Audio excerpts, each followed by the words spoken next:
Futuristic cars that don't just turn, they carve. Clean and green machines running on hydrogen instead of gas. Safety systems that won't let you crash and burn. And cars that push the envelope of engineering. Car tech of the future, next on Modern Marvel.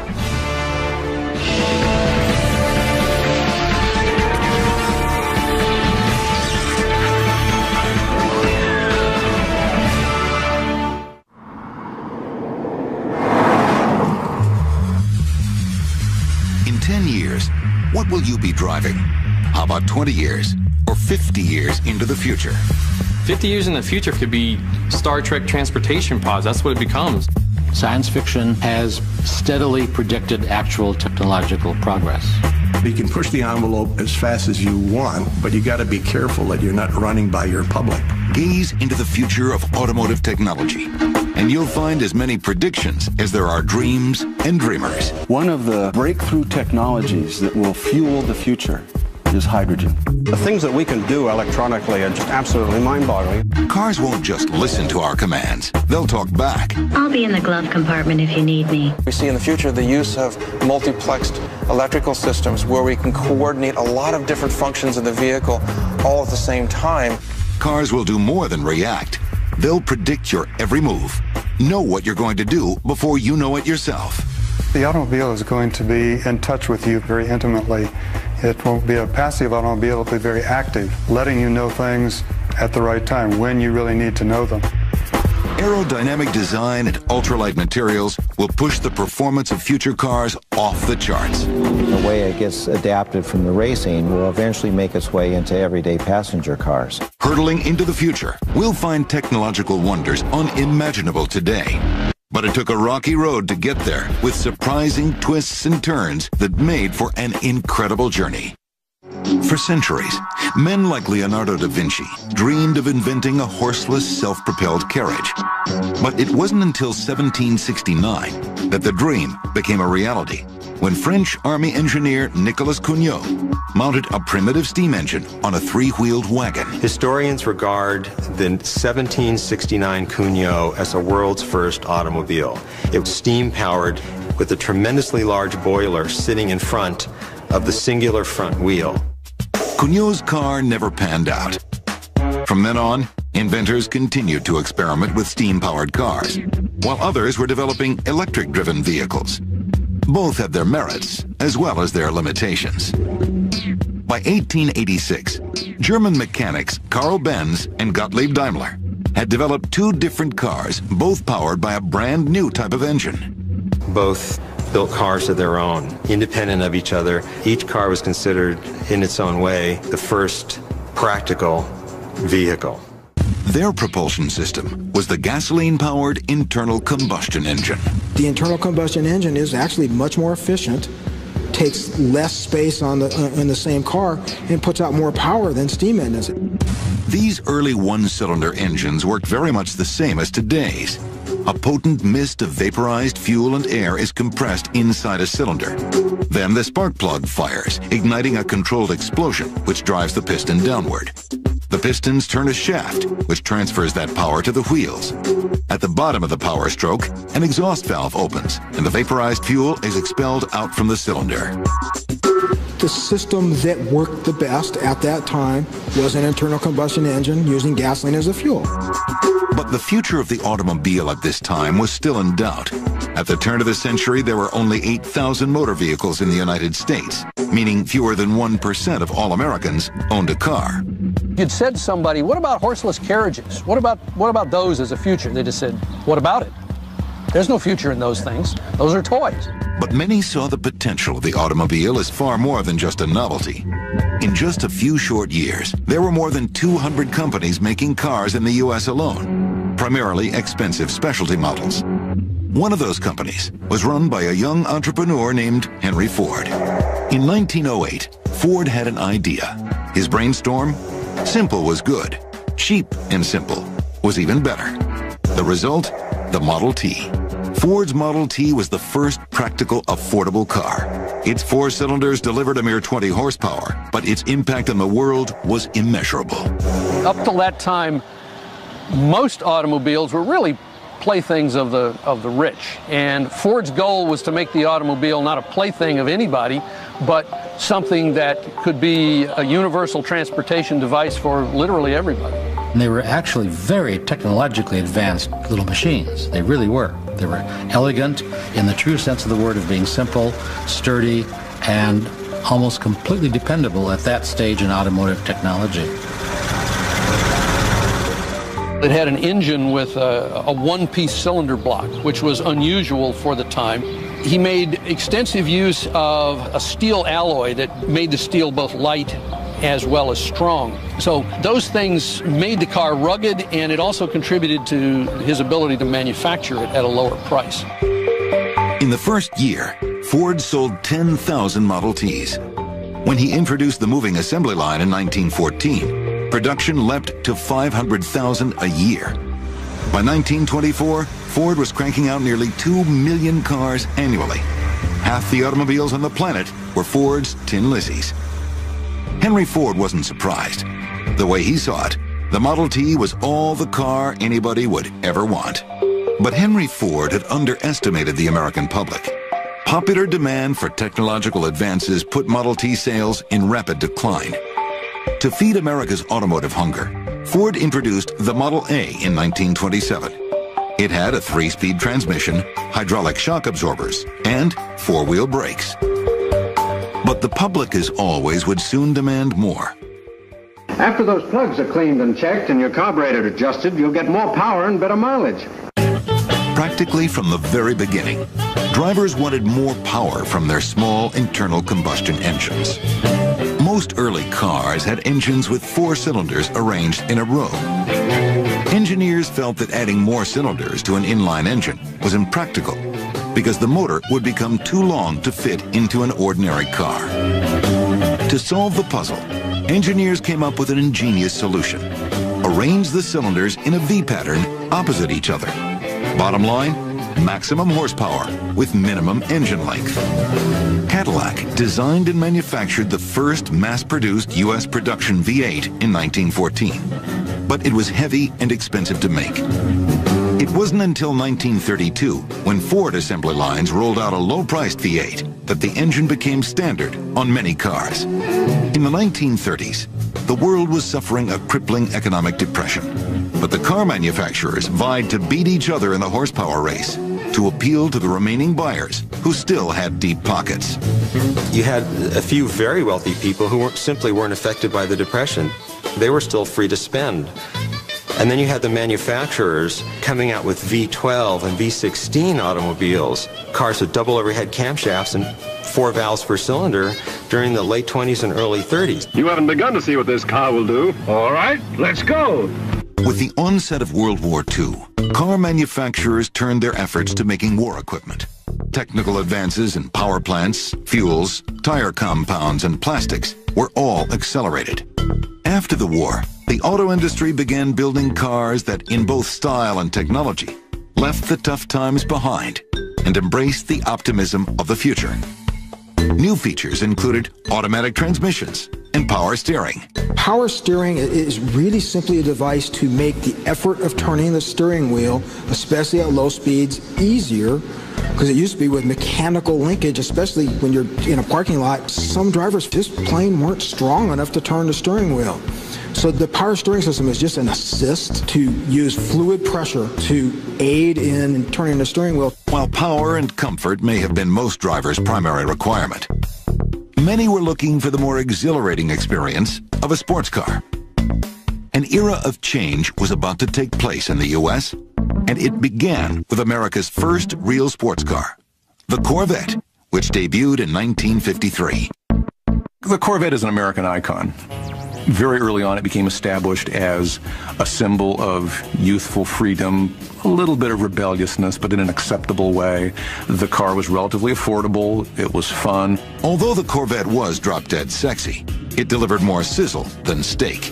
They had an anemic little 6-cylinder engine, and although it had multiple carburation, it still wasn't as fast as a lot of European competitors. In 1955, the power plant was beefed up to a 265 cubic inch V8, and positraction and fuel injection were added in 1957.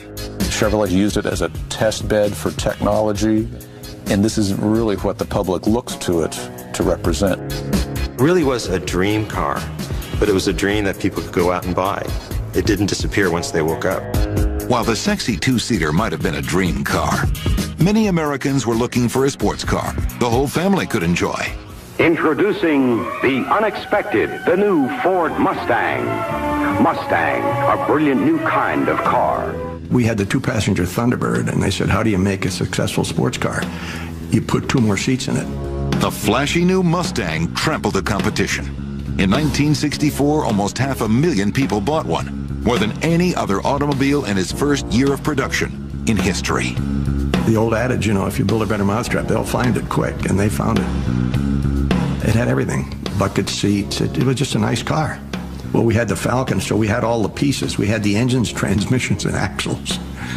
All I did was reskin it, which was expensive, but just put a new wrapper on the baby. That's what it was. It was a Falcon that grew up into a sports car. The baby boomers who drove these sporty new cars might have worn love beads, but in their hearts, they hungered for raw power. Enter the muscle car. Now, this was a decade of rebellion, and so the muscle car was the idea of taking the largest possible engine and stuffing it into the smallest possible car. And it's something that mothers hated and children loved, and it was just one of those things that had rebellion written all over it. The muscle cars of the late 60s and early 70s revolved around an off-the-showroom big block engine, some cranking out as much as 450 horsepower. Those engines worked really good when they were trying to make lots of power. They had awful fuel economy, but at that time you could advertise drag racing quarter-mile times. That's what people would buy. A car that was successful like the Mustang, suddenly you want to put a big engine in. They put a 429 in, then had to go wider and heavier, and all of a sudden the whole character changed in a 69 Mustang. Different animal completely. But the gas guzzlers were about to go thirsty. In 1973, Middle Eastern oil-producing countries turned off the spigot. Suddenly, gasoline prices in Europe and America quadrupled. We ran out of gas. Cost of fuel went up sky high. The traditional companies were still building big V8s that got 8, 9, 10 miles per gallon. There's a car that makes a man proud. It's the Toyota Corona. Japan and Europe were already making cars that were fuel efficient, had decent performance, and were affordable. American drivers' priorities slowly began to change. One thing, though, you may not be too popular at your favorite gas station. We brought those solutions to cars that were sold in America, and the customers were ready for them. They embraced this new technology. They've embraced lightweight cars. They've embraced better gas mileage. They've embraced lower emissions. They've embraced all of the concepts that we have perfected over the years in our home markets. Today, there are over 100 million cars on America's highways. To make the next giant leaps into automotive technology calls for radical solutions. And the only way to win is to break all the rules. That's what today's engineers are setting out to do with a vengeance. Today, there's about 300% the miles driven that there was in the 1960s. So if cars used as much fuel and polluted at the levels that they did then, we really would have to have a completely alternative way of getting around, because we just couldn't live here. It would poison the atmosphere and we wouldn't be able to live. We've got to be responsible today in the automobile industry to make sure that we're part of the solution, not the pollution. We've got to make sure that we're making our vehicles compatible with the needs of the Earth tomorrow. This requires rethinking how we build our vehicles, how we design them, and how we power them. In 1900, 40% of all automobiles in the United States were powered by steam, 38% were electric, and just 22% were powered by the gasoline internal combustion engine. Modern Marvel's car tech of the future will return on the History Channel. We spend a lot of time in our automobiles, so it is no wonder we want as many options as we can get to make our lives on the road easier, especially when we're stuck in traffic. Manufacturers have rightly recognized that people would like to be comfortable, they'd like to have their conveniences, the power options. You know, we have hands-free cell phone connections now and DVD entertainment, preferably for passengers only, not the driver. And those hot-looking extras, options, upgrades, and gadgets have been selling cars since the beginning of automotive history. Today's drivers take many of these accessories for granted. But for early drivers, they were the latest in future technology.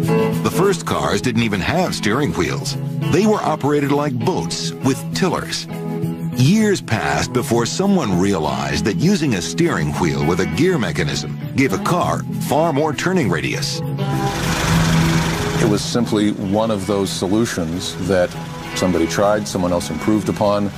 Ultimately, because it worked, everyone has followed, and that now we are completely familiar with. As more and more women got behind the wheel, they demanded refinements that made the experience less rough and tumble and more appealing. People soon wanted cars that had solid roofs and were closed. They wanted things like roll-up windows. They wanted cars with heaters. They wanted cars that came in different colors. They wanted cars with doors. What human beings always want, it turns out, is more. Both men and women demanded a simpler way of starting the engine. Early gas-powered cars required the driver to prime the cylinders with gasoline, especially on cold mornings. Then the ignition switch could be turned on before using the crank to hopefully coax the engine to life. The effort required to do that was very high, so you had to be very strong just to physically start your car. And oftentimes when you tried to start the car, it was cold, it would backfire, which would force the crank backwards. And there were lots of broken arms in those days from trying to start a car. The crank handle was connected to the crankshaft, which, when turned, pulled the pistons downward. This caused the air and gas to be drawn into the cylinder. An electric trigger would then cause the spark, which ignited the mixture and turned the engine over. In 1911, inventor Charles Kettering produced a small electric starter motor with enough torque to do the same job. Kettering was working for Cadillac, where his electric starter first became a standard feature before soon revolutionizing the entire industry. All a driver needed was the strength to put the ignition pedal to the metal. Suddenly the car becomes usable, practical, attractive to a much larger segment of the population. A lot of developments like that, step by step, made the car more appealing, more practical, more usable for more people. About the same time silent movies got sound, cars did too. In 1930, the Galvin brothers introduced the first commercially successful car radio, which they called the Motorola. It's probably why cars are so popular, because you could control the interior of your car. So if you had a radio to entertain you, you could turn it on and listen to the news, listen to your favorite singer, listen to your favorite game, and get a little bit of enjoyment while you were driving along. Ignition. We've come a long way since the introduction of the Motorola. Today, your car can receive satellite-carried programming and information from anywhere in the world, even in the remotest locations. GPS, or Global Positioning Satellites, are already a key element of onboard navigational displays. New networks called telematics are expanding drivers' interconnection with an array of services. Real-time information based on our exact location will tell us when we are approaching weather conditions that might affect our visibility or control, such as fog or wet roads. We will also expect to receive traffic information that will alert us to trouble ahead. If there's an accident or a bottleneck on one of the roads, the system will know where that is, and you'll literally be able to program your navigation system to route you from point A to point B in the fastest time, considering the traffic conditions that exist right now. These same systems can also signal a remote network of the car's location when stolen or in trouble. Even put us in touch with a live operator. In the cars of the future, electronics will continue to expand their role in all aspects of control in monitoring systems. Your car of the future might include conversational speech technology that allows you to speak naturally to control onboard systems. For example, watch what I can do with the instrument cluster. Show me digital gauges. Preferences.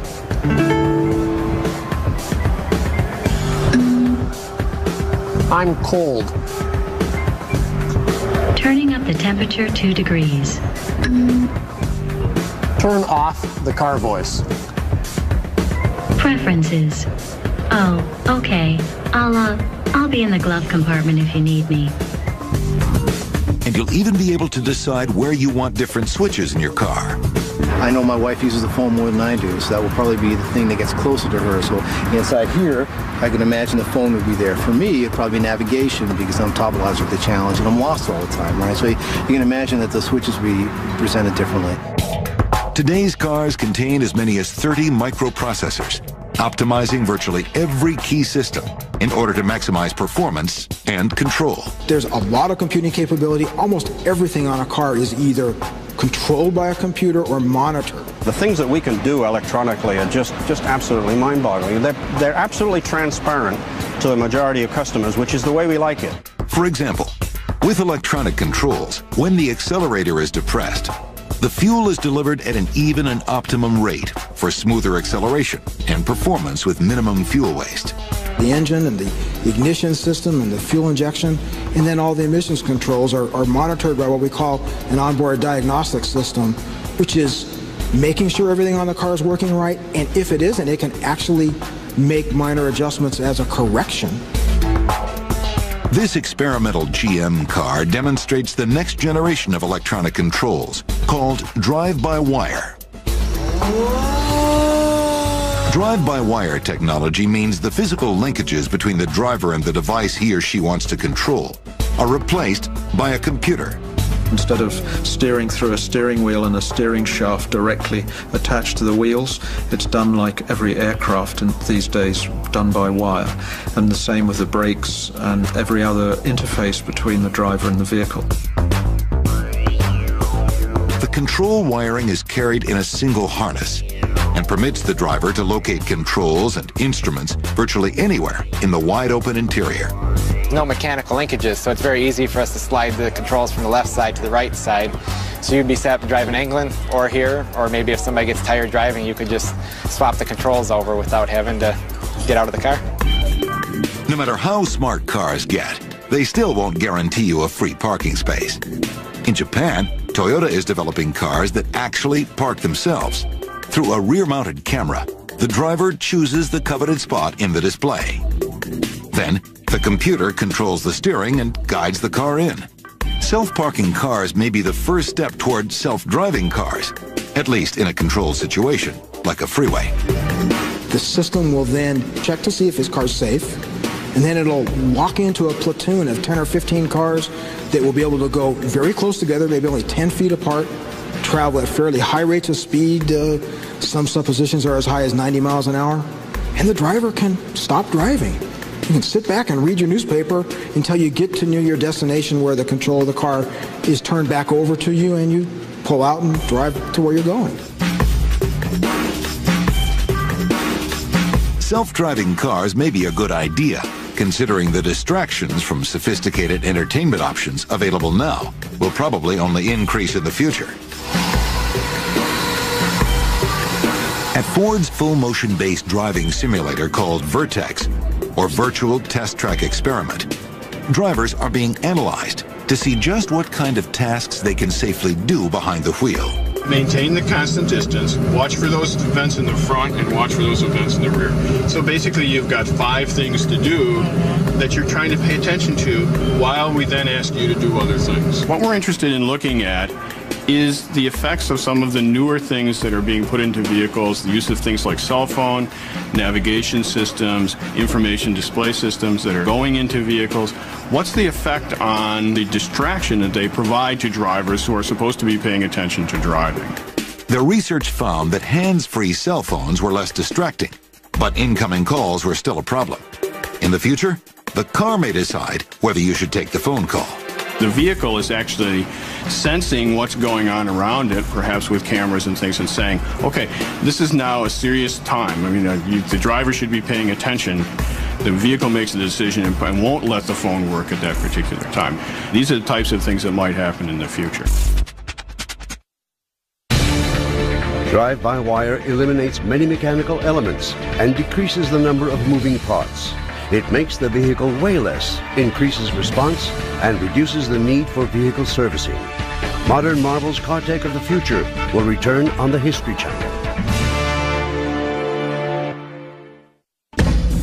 Since the beginning of the 20th century, twice as many Americans have been killed in auto accidents than in all of the wars America has ever fought. Automobile accidents began to happen pretty much as soon as there were automobiles. Anytime you've got people moving around in some kind of vehicle, eventually something unexpected and unfortunate is going to happen. The earliest cars might have looked harmless, but in reality, they were death traps. Early automobiles, by our modern standards, were extraordinarily unsafe. They were very high off the ground, which made them prone to roll over. Typically, they only had brakes on the rear wheels. The brakes were awful. It used to be that the car companies didn't want to talk about safety. They thought, oh, that doesn't sell. Let's not remind consumers that they can get hurt in these things. Early improvements were simple ones. Lowering the car's center of gravity increased stability. Widening the wheelbase improved cornering and overall handling. At one time, accident victims were cut to shreds by shattered windshields. After researching the situation, engineers came up with a life-saving solution: safety glass.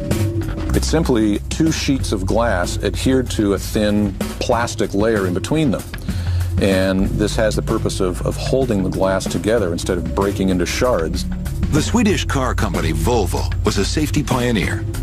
In 1949, they installed some of the first safety belts in cars. By 1959, they advanced to three-point lap and shoulder belts, proving that buckling up for safety could make it possible for a crash victim to walk away. But to drivers in America, safety was still a dirty word. They used to always say to me in the press, you said, safety doesn't sell. I said, well, I didn't say it that way. I said, I can't sell it. The people won't buy it. I was advertising, if you get in an accident, here's what we've done. We've padded the dash, we put in seat belts, nobody knew what the hell they were. Most people got them and sat on them and said, take them out. What are you supposed to do? You're supposed to hook yourself in. They wouldn't do it. Seat belts were made mandatory features on all cars sold in America in 1967. Now they're more than an option. Their use is required by law. Today, the latest in seatbelt design is the four-point system. Three-point belt is very good, but in certain circumstances you can rotate out of the belt because you're not being held in on one shoulder. With a four-point, it's much like a racing car. You're held into the seat better. And it's not just for the driver. There is a rear seat rethink for the kids, too.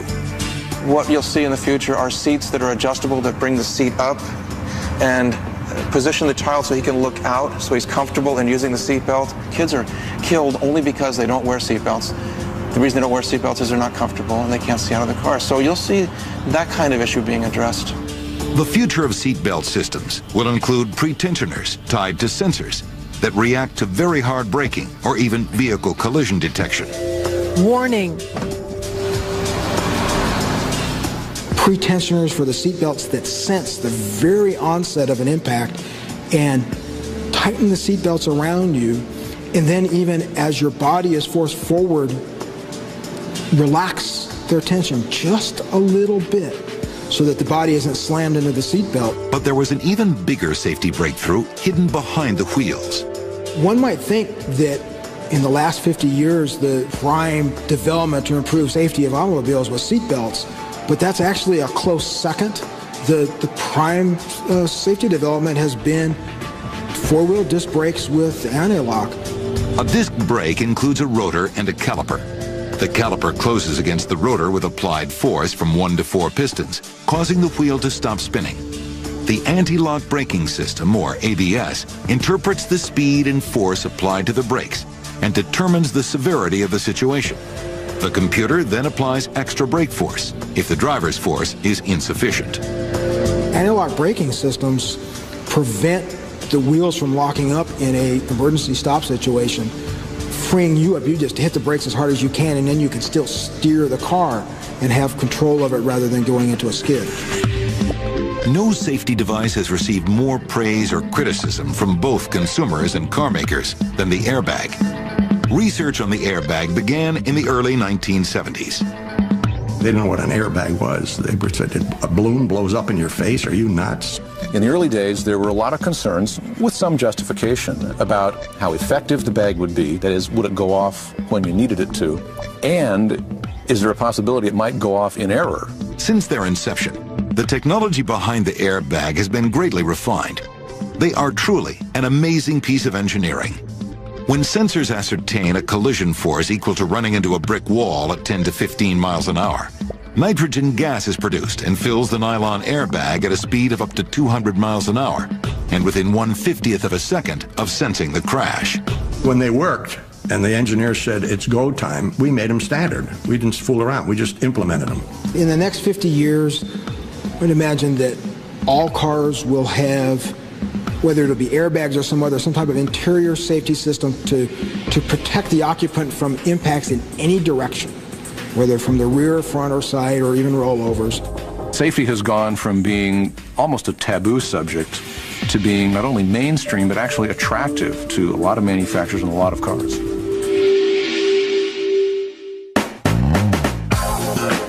This sporty little red car is a rolling safety laboratory.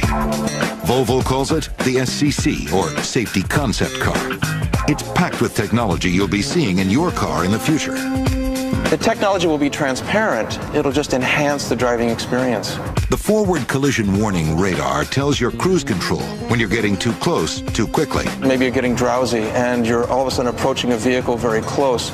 We will have a system that will alert you audibly and visually, but as you proceed towards this vehicle, we may start applying the brakes. If the sensors no longer detect the vehicle in front, your car would accelerate back to its selected speed. The lane-changing aid senses when someone is approaching in your blind spot in the next lane and lets you know before you make a mistake. And there are cameras all over the car to better see your side angles directly behind you and what your kids are up to. What we want to create is a car that there's no surprises when you move around a situation. The SCC is designed specifically to help you see out of the car better. The unique feature is that when you sit in the car, there's an eye sensor that looks for the whites of your eyes and brings the seat up to a position that we know is the best for you to be able to see out of the car. Everything will adjust to your perfect driving position. The seat, the floor pedals, the steering wheel, and even the gear shift. Once in position, blind spots will disappear. What is known as the A pillar is partially transparent, so you can see through it. The usual over-the-shoulder blind spot caused by the B pillar is also reduced by 25% because the pillars bend inward. Such a design also adds protection in a rollover accident. The advanced light system uses sensors to automatically adjust headlights to changes in the road. And the active night vision system will help you see in the dark and prepare the car to react before you do. The next stage of the active night vision system, where I can see with clarity what's happening on the roadway, now can I analyze what's happening on the roadway and then warn the driver similarly, and then control some of the safety features we have inside the vehicle. The experimental F400 carving is Mercedes' rolling laboratory. The name carving says it all. It's like a slalom skier carving turns down a tight course. Its main safety feature is its steering system, called active camber control. When cornering, the car's outer wheels lean into the bend at an angle up to 20 degrees, increasing stability and reducing the danger of spinning. The tilt angle is controlled by a drive-by-wire system, which measures speed, acceleration, steering turning, and lateral forces. Then, its active hydropneumatic system optimizes the suspension and shock absorption in line with a changing situation on the road, all at lightning speed. It also uses special tires that are asymmetrical, which means the inner area of the tread is slightly rounded off. When driving straight ahead, the outer tread meets the road. When turning, the inner tread is in contact. Mercedes says the system improves lateral force by as much as 30% to 1.3 Gs. It all adds up to handling cornering at higher speeds more like a motorcycle than a car. One thing is clear. The high-tech car of the future will do everything it can to make our lives safer. But will we be giving it too much responsibility? The driver is really the most important safety feature. We can do a lot. We can add more and more technology, but it's the driver. I think there was a natural backlash to giving over too much control to technology. We like technology to offer us conveniences and safety measures, but I don't think very many people yet are ready to sort of turn over control of the vehicle to a microprocessor and just become a passenger. We like to drive. If we didn't, we could take a bus, take a train, take a plane.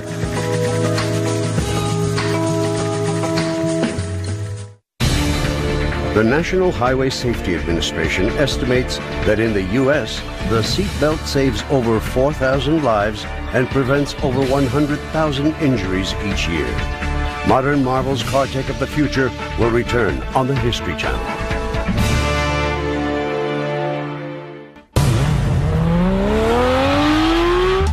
There are cars, and then there are sports cars. Close to the ground, wind in your face, the world seems to have a love affair with the sports car. Sports cars are meant to be driven, as opposed to passenger cars, which are meant to be ridden in. These are cars that, theoretically, their entire purpose is to entertain the driver and one very lucky passenger.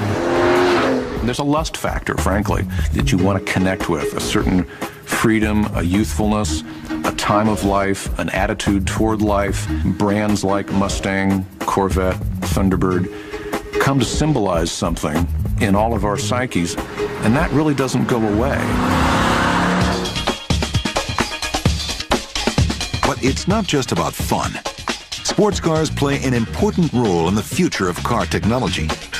Since 1904, when Mercedes turned its first race car into a road car, cutting-edge innovations have been trickling down from the racetrack, going first into sports cars, and finally into regular passenger vehicles. The role of motorsport has been an immense provocateur of technology improvement.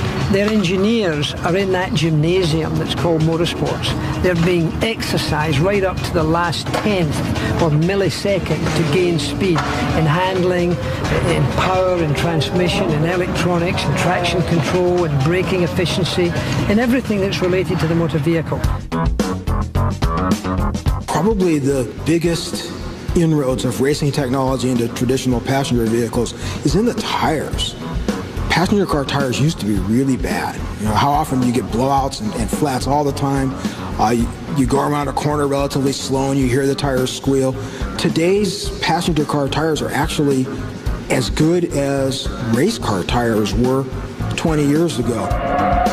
Race cars exert tremendous gravitational forces and heat at high speeds. So tire makers have developed synthetic compounds that have excellent performance characteristics in a variety of racing situations. Furthermore, tread designs have been customized for dry or wet track conditions. Racing teams must choose the right tire for a particular track and weather conditions on a given race day. Like so many factors in racing, it's a science.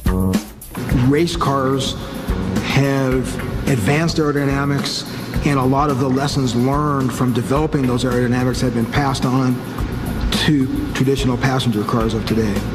Other things that come from racing are these onboard diagnostic computers that are continuously monitoring the functions of our cars. That kind of started out as the crew chief sitting on the side of the track with telemetry monitoring what's going on in the engine of that race car to keep track of that. While many production car manufacturers have participated in racing with varying degrees of success, fewer names are synonymous with both race and street cars. Perhaps none personify this idea more than the name Ferrari.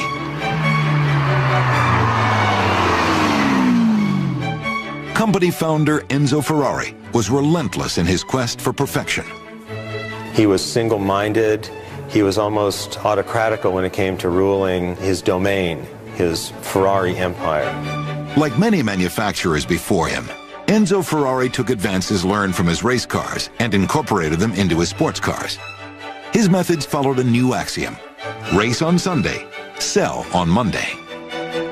He was a nut for racing, wanted to use racing to promote his cars, built cars principally for racing first, and then sold them to the public mostly as a way to fund his racing activities. That created a terribly attractive set of reasons for wanting a Ferrari. People who buy Ferraris now, in a very real sense, are buying into Ferrari's Formula One racing activities, because the two really do go together.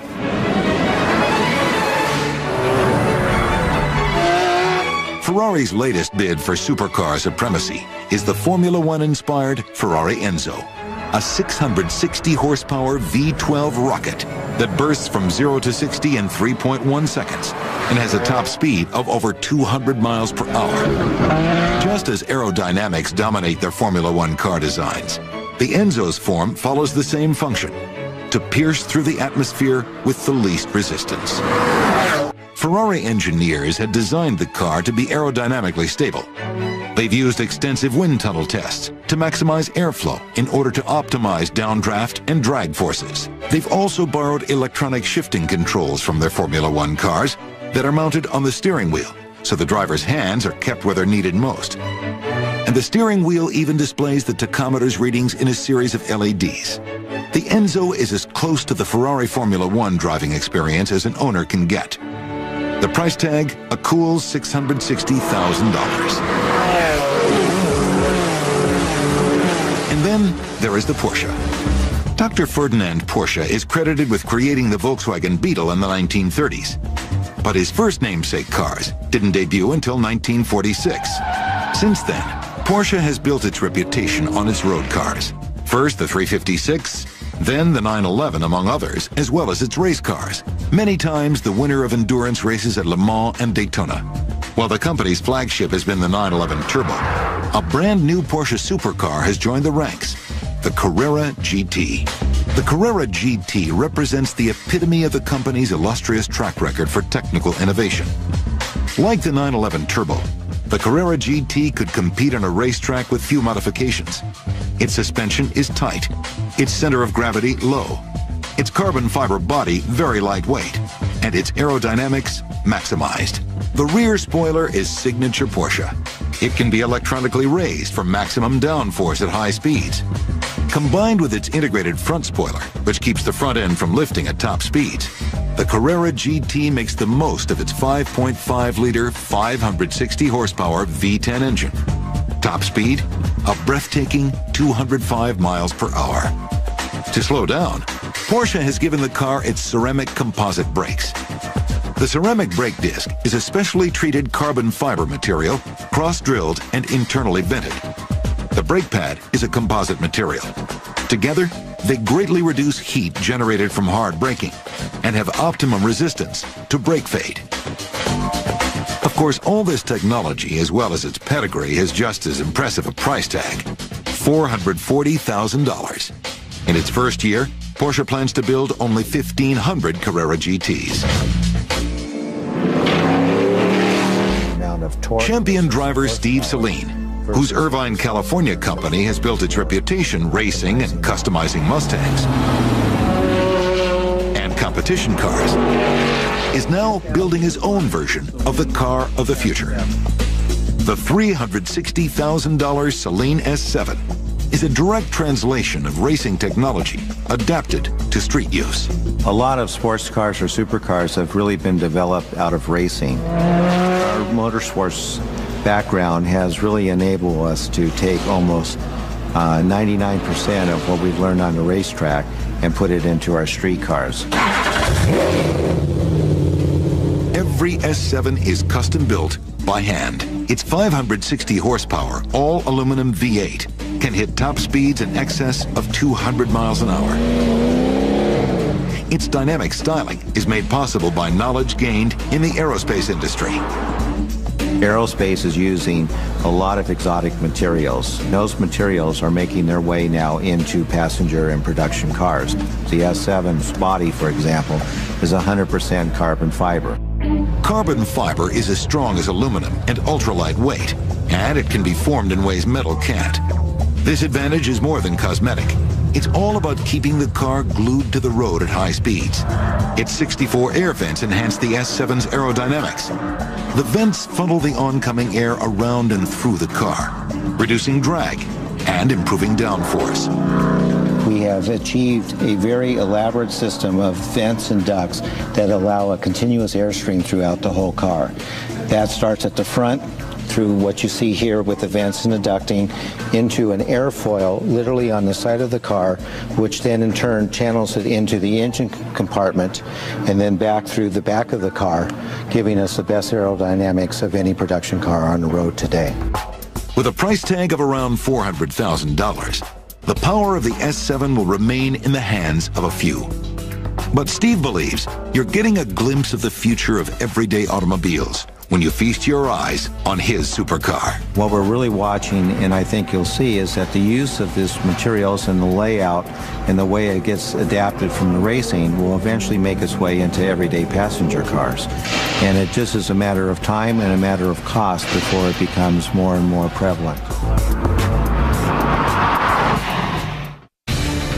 In 1911, Ray Haroon won the Indianapolis 500 without the use of a riding mechanic. He utilized a new feature that allowed him to see what was happening behind him. Soon after, rear-view mirrors became a standard item on passenger vehicles. Modern Marvel's Car Tech of the Future will return on the History Channel. The type of engines that will power cars in the future is a subject of much debate. Predictions are as varied as there are models of cars today. But one thing is for sure. We are on the verge of a new era every bit as revolutionary as the one that began the age of the automobile. Is it still going to be piston engine cars that are run on gasoline? Maybe we are going to end up going back to electrics. There's this new propulsion system called fuel cells. Maybe we're going to start turning to that now. So it's very much up in the air, just like it was back then. At the beginning of the 20th century, the technical future of the horseless carriage was undecided. There was no dominant technology. Early cars were powered in a variety of ways.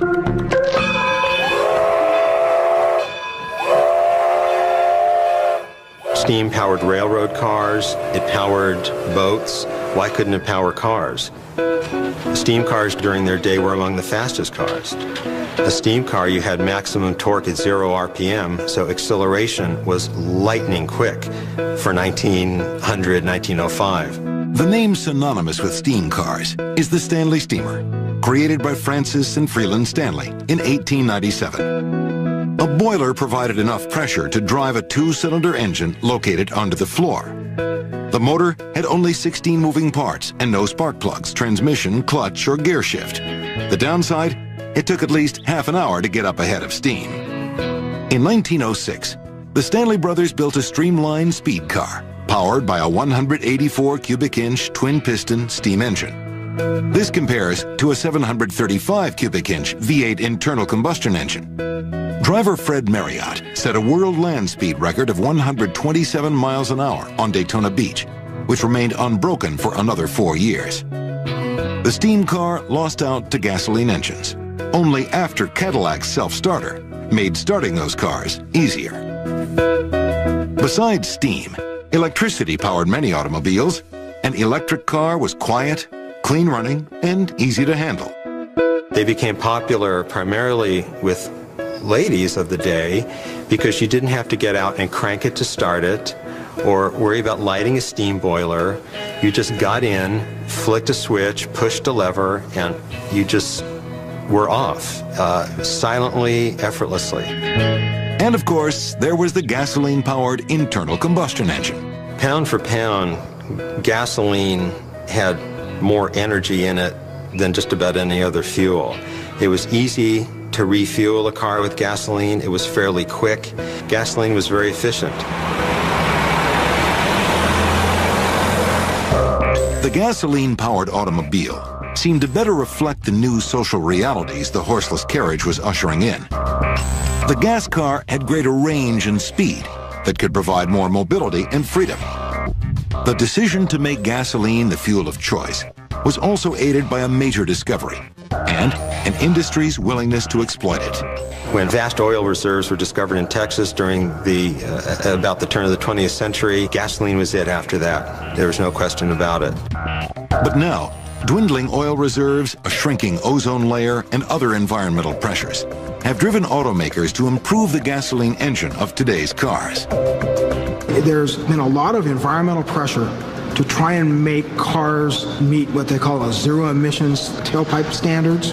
What it's done is it's forced the auto manufacturers to build cars that emit with traditional gasoline engines at the same levels as what it would take to charge an electric car. And so those are currently on the road from a number of manufacturers, but at the same time, these cars are more fuel efficient, and for their size, more powerful than cars of the past, and they're probably the best cars that have ever been built. But gasoline power alone is not the only option. Recent technology has created a variety of new engines that may do an even better job of propelling the cars of tomorrow. There's a lot of debate today about what powertrains will emerge tomorrow. Internal combustion engines, hybrid electric, diesel, fuel cells, solar. All of these are great new technologies that are emerging that are making internal combustion engines better. The fact is, I believe it's going to be a matrix of these. This matrix of potential alternative power sources will take years to develop. But one version is already on the market, hybrid technology using gasoline. The hybrids as we see them today, that really means two power sources in the car. What we're used to seeing today is what they call the hybrid electric, which is an internal combustion gasoline engine coupled with an electric motor. Toyota is one of several manufacturers that has already committed to this type of hybrid engine, introducing the Prius to the United States in 2000. This vehicle is the second generation of hybrid technology that Toyota has brought to the U.S. market and combines a very efficient 1.5-liter gasoline engine with a very powerful electric drive system, power electronics and electric motor, and a battery system in the rear. It also has a very sophisticated computer system that monitors the driver requirement for speed and acceleration and then chooses whether to use the gasoline engine in its most efficient range or the electric motor in its most efficient range or the combination of the two to provide the best fuel efficiency for the vehicle. The overall combination gets approximately 55 miles to the gallon in combined city and highway driving. Gasoline engines do a really good job of running high speed, constant speed out on a freeway kind of driving. They're very inefficient in stop and start city driving. Whereas electric motors are very efficient in stop and start city driving and not efficient at high speed freeway driving. The Prius utilizes technology which is a breakthrough because it actually, in a synergistic way, combines the best of an internal combustion engine and an electric drive system. The internal combustion engine allows you to use the infrastructure that exists today. The gas stations that are there, current gasoline, emission control rules that exist right now. The electrical components that go with that extend beyond what the IC engine can do and gives us a whole new world. The gas motor is recharging the batteries to run the electric motor the next time you need it. And even when you use the brake to stop, the energy of the brakes is fed back through a generator and recharges the batteries so you don't lose any of that energy. It's a wonderful system. It's the future. Where they really make sense is hybrid technology on larger vehicles, SUVs and trucks, where the disadvantage of a hybrid is you have now two power plants. You have a motor, an engine, and a battery pack as well as the normal fuel tank. On a larger vehicle, it makes sense you have someplace to put all those things. Chrysler is already working on such a vehicle for both military and heavy-duty use. The Dodge Ram truck combines a 500 horsepower diesel engine with an electric motor that also generates AC power. They call it the Contractor Special. That is the target market for us, and that's where we think who would appreciate the value that this vehicle provides. We think that the sum total of those efforts on our part is going to give us up to 10-11% fuel economy improvement in this vehicle. Ford's Model U is an experimental hybrid. It combines an electric motor with an internal combustion engine that uses hydrogen instead of gasoline. The Model U is an interesting vehicle because it was really a serious look on the part of design and our advanced research department as to what would the next generation Model T possibly look like.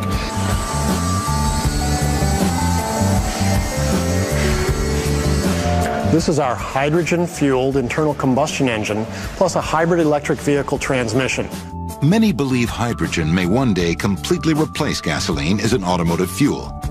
Engineers see this kind of hybrid as a bridge or stepping stone to understanding hydrogen power. We began with the same engine that's in production in our Ford Ranger pickup trucks today. Instead of burning gasoline in the engine, we burn hydrogen in the engine to give the engine its power. We're also seeing the hybrid electric vehicle transmission system, where we've added an electric motor to a standard automatic transmission system. Like the other hybrids, this is a parallel system. Either motor or both can operate as needed for maximum efficiency. Fuel economy is boosted by about 30%. We've actually done some studies and found that a hydrogen fuel car is on a par with a gasoline fuel car on safety. There's pluses and minuses for both, and as a whole, it comes out about equal. And people are certainly comfortable with the risk of driving around in their gasoline fuel cars today. They do it every day. So once we can get past the perception of a safety hazard with hydrogen, people should be just as comfortable driving those cars. And the hybrid concept could be pushed way beyond only 2 power plants. You could have perhaps a half a dozen in the same vehicle. You could have fuel cells, solar power, gasoline, and let's talk about human power. You might even have human power on board your vehicle. You might have a set of pedals under the dashboard so that when you're creeping through traffic, you don't use any external power, you simply pedal it. The history of the electric vehicle precedes the internal combustion engine. In 1835, a small model car powered by batteries was demonstrated by Professor Stratting in the Netherlands. Modern Marvel's Car Tech of the Future will return on the History Channel.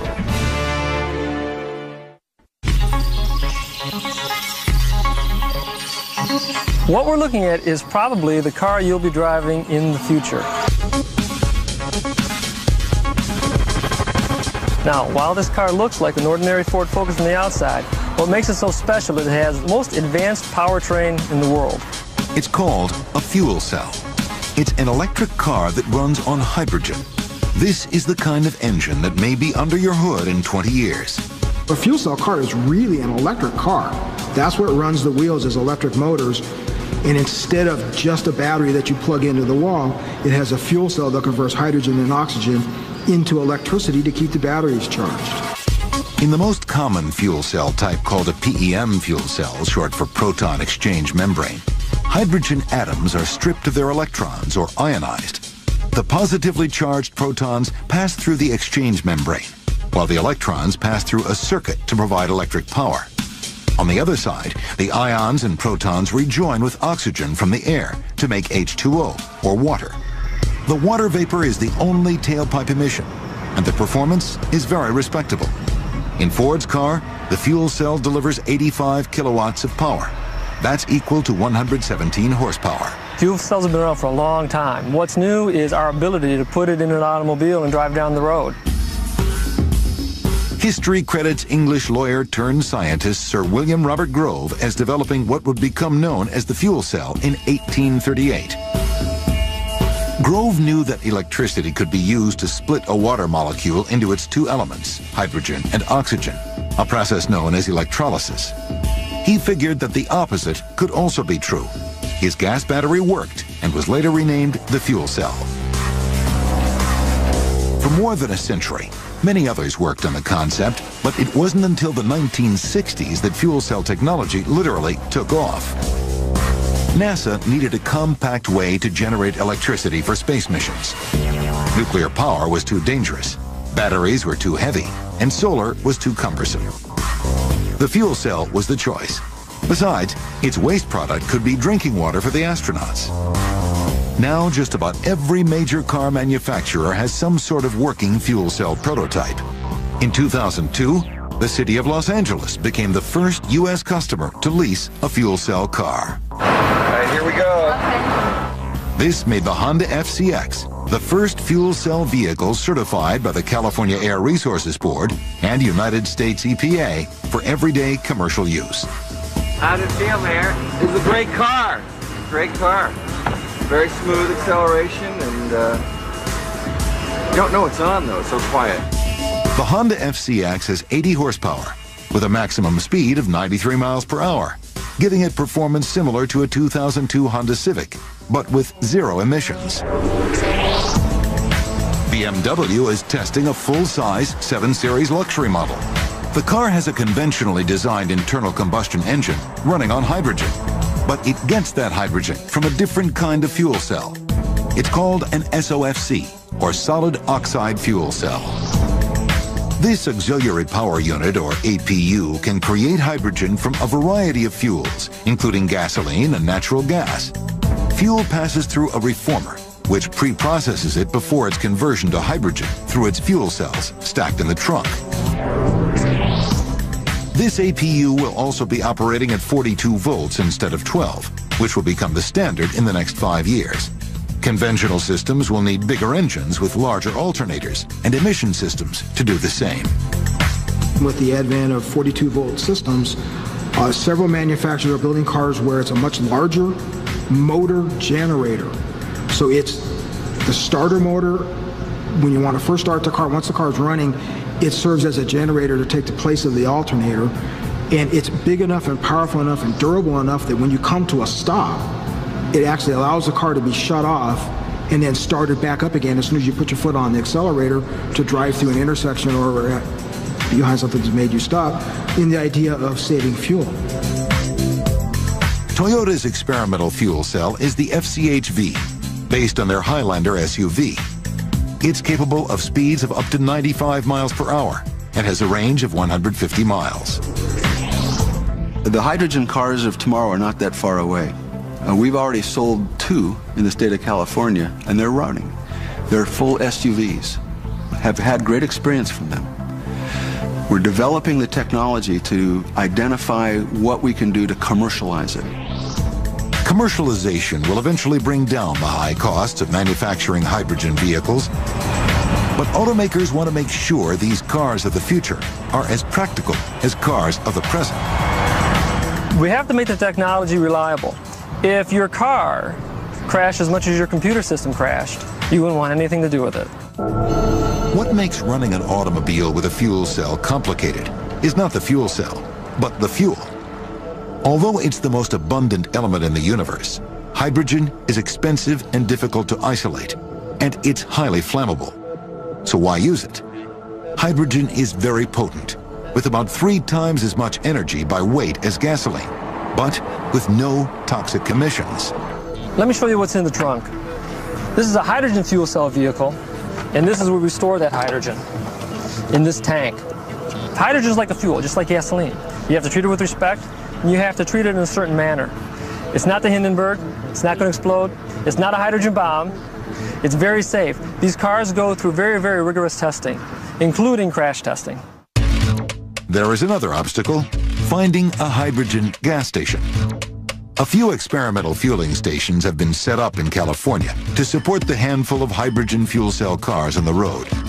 But it's a far cry from the type of infrastructure needed to support the massive use of this new technology. But proponents of hydrogen believe the obstacles aren't as great as the benefits. It's very easy to fuel a hydrogen vehicle. Hydrogen's not messy. It's non-toxic. It doesn't spill. It doesn't smell. You hook the receptacle up, the vehicle talks to the station, about 30 seconds, you can drive away. The fact is, our current hydrogen fueling station uses tap water. We use electricity through the water to crack the hydrogen out. The hydrogen is compressed, put into the tank of the car, and the car drives. Absolutely no pollution. And the electricity that we use here is all renewable from either solar power, or hydro, or wind. The only emission from the car is a little bit of water vapor. If you're really thirsty, you could drink what comes out of the tailpipe. Hydrogen is clean, it's inexhaustible, it's just everywhere. And that's the power, I think, that we need to utilize to fuel our economy. Cost has to come down, and we need to create a hydrogen infrastructure so people can refuel their hydrogen-powered cars. Those are the 2 obstacles that are going to take another 15 or 20 years to fully perfect before they're on the road in common. 10 years from now, you'll begin to see hydrogen-powered cars here or there. But 15 to 20 years from now, they'll be the norm. Fuel cell technology will also change the way an automobile is designed. With hydrogen, it's likely that the components that make up the complete hydrogen storage and propulsion system will be much more flexible in arranging them around the vehicle in a different way. So we then begin to see the car or any road vehicle take on much more interesting and different forms. The internal combustion engine is no longer going to dominate. This unconventional approach to design is evident in GM's high-wire concept car. Free of a bulky internal combustion engine, it creates a very low-profile passenger cabin with a lot of room. Its hydrogen fuel cell and every other operational system are mounted within an 11-inch platform underneath. This platform or skateboard idea could usher in a system of interchangeable modules that a customer could buy and place on top of the skateboard. What this means with that skateboard or platform concept is they can go into a dealership showroom and they can order up an SUV, and they can even be for a couple of years. Well, maybe they want it to be a sports car when the kids are out to school. They can come back to the dealership, they can take off those pieces that they'd ordered previously, and they can put on the sports car package for the midlife crisis, if you will. The possibilities are just phenomenal. Internal combustion engines convert less than 30% of the energy of gasoline into power. Electric motors powered by hydrogen utilize 40 to 60% of the fuel's energy. Modern Marvel's CarTech of the future will return on the History Channel. When it comes to the automobile, Americans love to take a good idea and make it their own.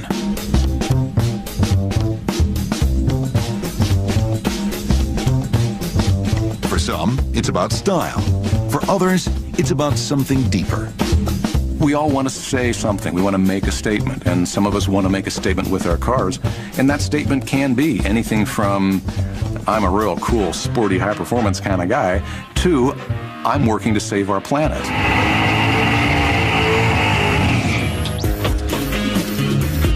A growing number of people are making just that statement with their cars. They're customizing, modifying, and changing their vehicles into clean, green street machines. It's perfectly legitimate to try modifying your car to run on an unconventional fuel or get astounding fuel economy or not pollute as much. That's a brand of personalization that a lot of us could applaud, actually. Attracting attention to this philosophy, driving outside the box, was the goal on April 30th, 2003, at the Santa Monica Pier in Southern California. That's when media, friends, family, and celebrities kicked off Dennis Weaver's Drive to Survive, the first American cross-continent convoy of advanced and alternative-fueled vehicles. Somebody asked me, says, "What are you doing here?" I said, "Well, what we're doing here is we're going to change the world." At least we're going to change the energy that propels the world. The idea was to show people a variety of ways cars could operate without using a typical gasoline engine. Rolling out on hydrogen. Hydrogen. 2 hot blondes in the red hot hybrid. Hey. We got to do it. We're going to run out of oil, folks. Yeah, you can't grow it, can't manufacture it. No. So, you know, scientists are telling us it's going to be gone in 30, 40 years, probably earlier.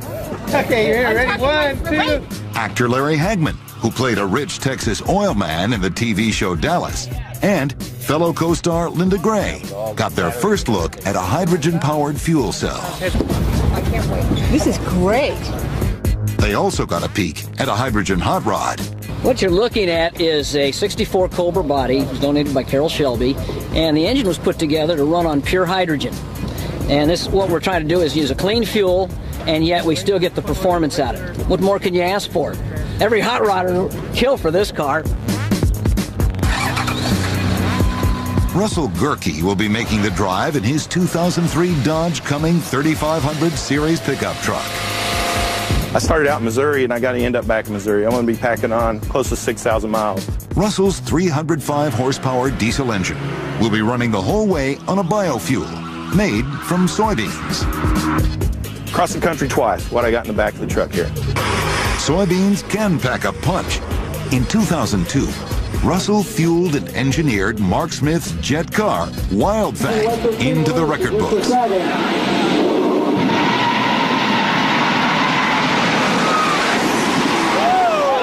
We ran 211 miles an hour on biodiesel in the 8th mile and set a world record for renewable fuel speed. And this was done in a turbine. It makes a great jet fuel also. It makes a jet run great. Powering an engine on biofuel is not a new idea. Rudolf Diesel successfully developed the basic technology in the late 1800s. He produced the diesel to run on a variety of fuels, one of those fuels being vegetable oil. When he debuted the motor at one conference, he was running it on peanut oil. And we call these fuels fatty acid esters. So what's going on now? 100 years have passed. we're going back to what he'd originally designed the motor to run on in the first place, methyl esters. Biofuels burn 90% cleaner than regular diesel and give Russell as much as 40 miles per gallon, almost doubling the truck's mileage, but with no loss of horsepower. It's not months, it's not weeks. We can make biodiesel now. The capacity's there. It's quick to make, it's easy to make. The byproducts are food, soap, and fuel. End of story.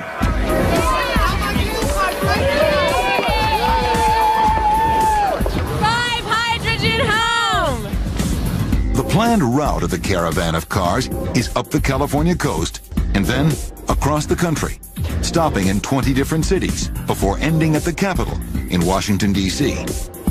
On the long road, the Drive to Survive cars got to test their technologies, efficiency, performance, and durability. The caravan met with enthusiasm everywhere they went.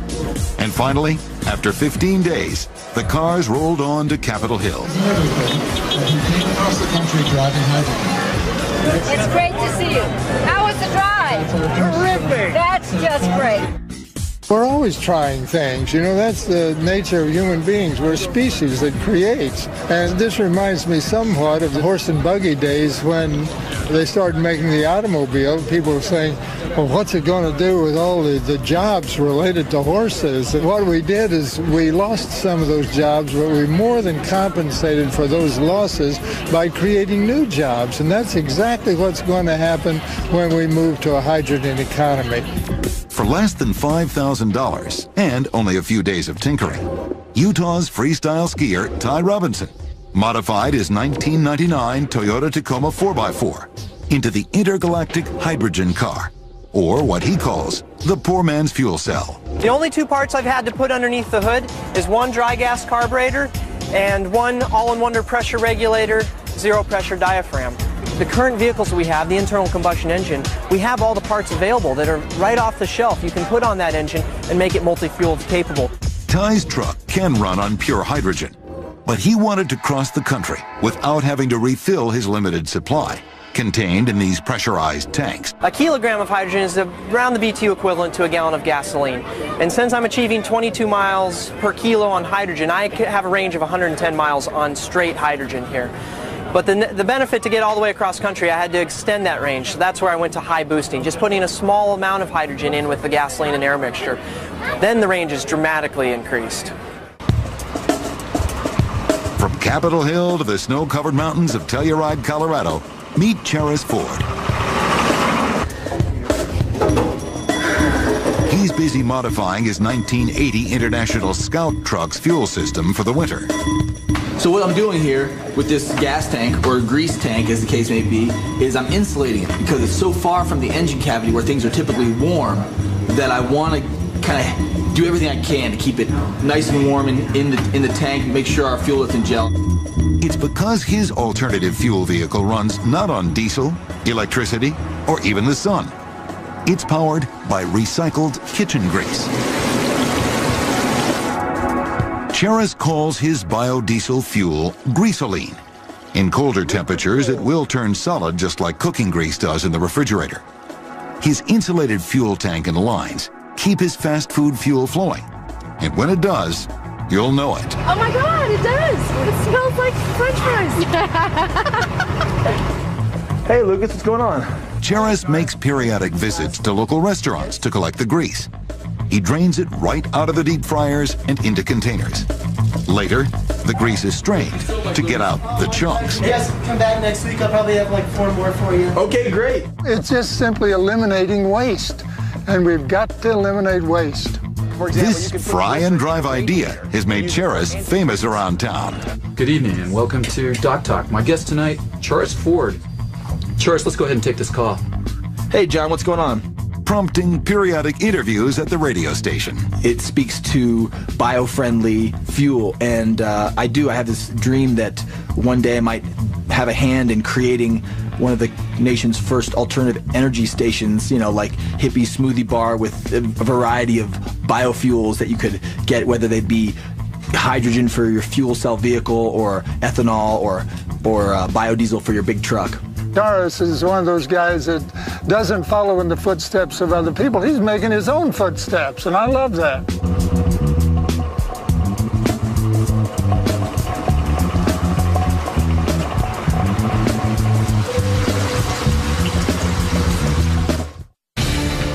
In 1912, Rudolf Diesel said, "The use of vegetable oils for engine fuels may seem insignificant today, but such oils may become, in the course of time, as important as petroleum and the coal tar products of the present time." Modern Marvel's Car Tech of the Future will return on the History Channel.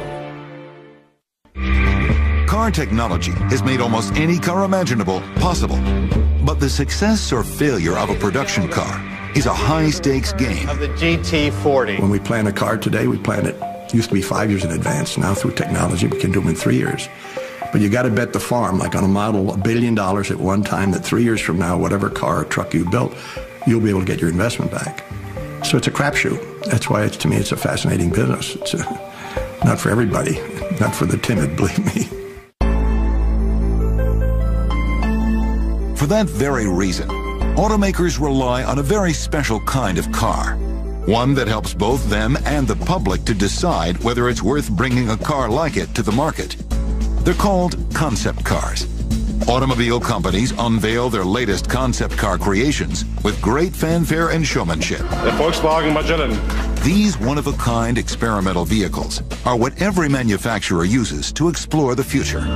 When we look at concept cars, in each one of them we see a fragment of the future, and some more than others because of the nature of the design. It's the role of the concept car to help guide scientists and engineers and designers as they bring all these elements together to build the future world we're going to enjoy.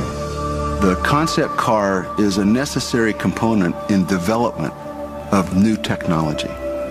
And so when we test the concepts, we're testing not only the reaction, but how they perform in the real world. We can improve on that and make cars of the future even better. The first stage of the process is a sketch on paper. Any design starts off as an idea in a designer's mind. So the first stage is to transfer it from the mind onto a medium which other people can share with them.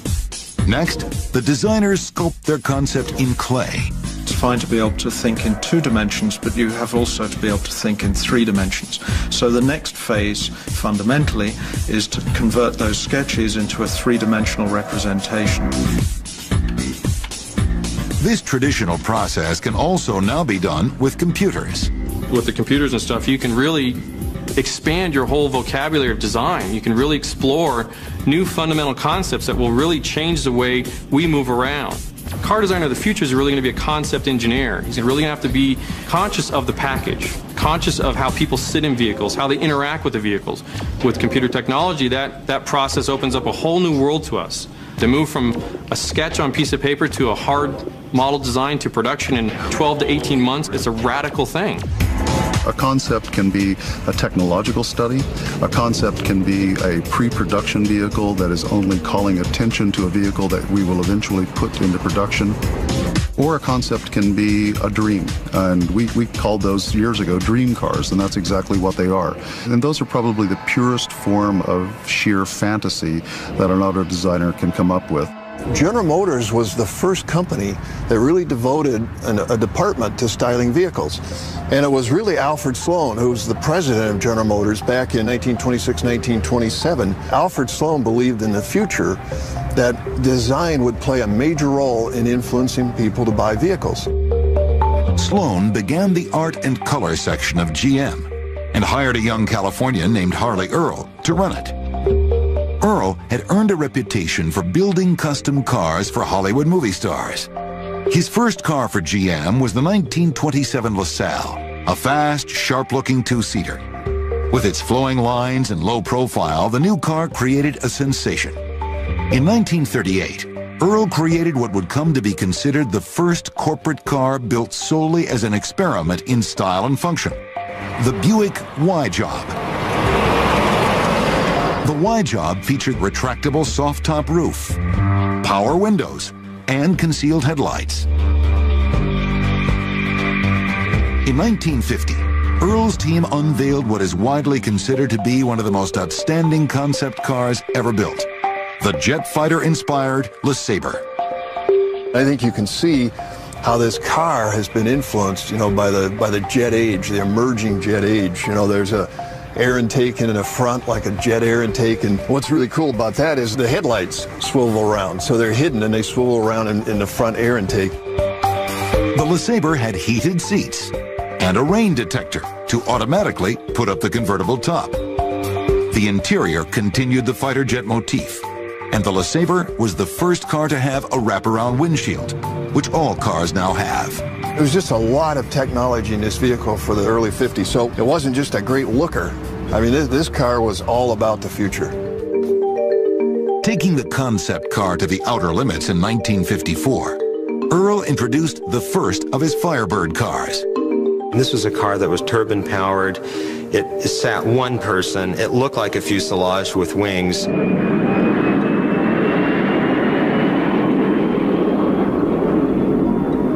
Earl followed the Firebird 1 with the even wilder Firebirds 2 and 3. Like many concept cars, the Firebirds were built to give their parent company bragging rights. Harley Earl didn't have that car built to test public reaction to the idea of it going into production. He had it built to tease the public, to say, look at General Motors, look what we're doing. We are thinking so far ahead of everybody else. Just think of what kind of technology is embodied in your production car if we're thinking this far ahead already. The optimism of the 50s, to use one example, is what actually created those fabulous cars with tail fins and afterburner tail lamps and gobs of chrome all over them, because we really thought that that's what the future would look like. Though none of these fantastic concept cars ever saw the assembly line, they helped automakers and the public to find the direction of car design for the fast-approaching future. The result? A whole new generation of concept cars. Today's concept cars are no less enthralling, offering new dreams for a new age. At least so far in this century, it's all about choice.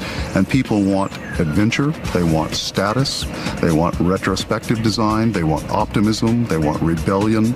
Your future is your choice, and we're going to deliver that on a plate that allows you to pick from a spectrum of possibilities, because the whole point of design is for us to try to make your life better. The role of science fiction will also have a strong influence in predicting what cars will look like in the future. If you want something with an impact that makes people think, wow, that is really different, then you really have to radically change the proportions. Designer Harold Belker did just that when he conceived of a sports car for Steven Spielberg's futuristic film, Minority Report. Belker believes this is what a Lexus may look like in the year 2054. You ask yourself, what would it take to really push it over the top? So the answer was that I shifted the whole proportion so far forward that a lot of people, when they saw the car, thought it was actually going the other way, which is, in a way, a great success, because you really have introduced a new shape that people are not comfortable with. With that shape, we're going to see probably a lot more designs in that direction, and then at some point there are going to be people who introduce completely different shapes. Science fiction has pretty steadily predicted actual technological progress. Sid Mead is a former car designer who has visualized the far distant future in films such as Tron, 2010, Alien, and Blade Runner. Consider this view of car technology of the future in Mead's illustration known as the Silver Coach.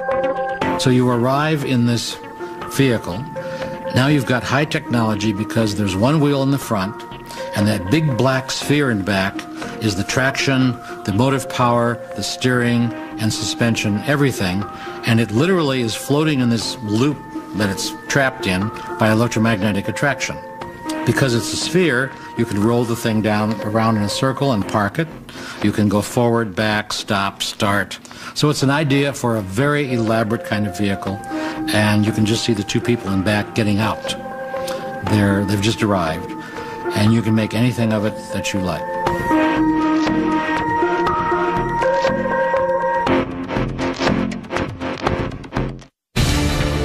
The 1956 Firebird 2 concept car was part of a plan for a controlled access electronic highway system. The roadway would have embedded wires for cars to pick up the signal and steer the vehicle automatically. Modern Marvel's car tech of the future will return on the History Channel. The ultimate car technology of the future has to be a vehicle with all the comforts of a car without the constraints of the ground. The so-called flying car. Flying cars already exist. Flying cars were developed in the 1960s. The first flying car to be certified by the Civil Aeronautics Administration, the predecessor of the FAA, was the Airphibian, a plane adapted for the road.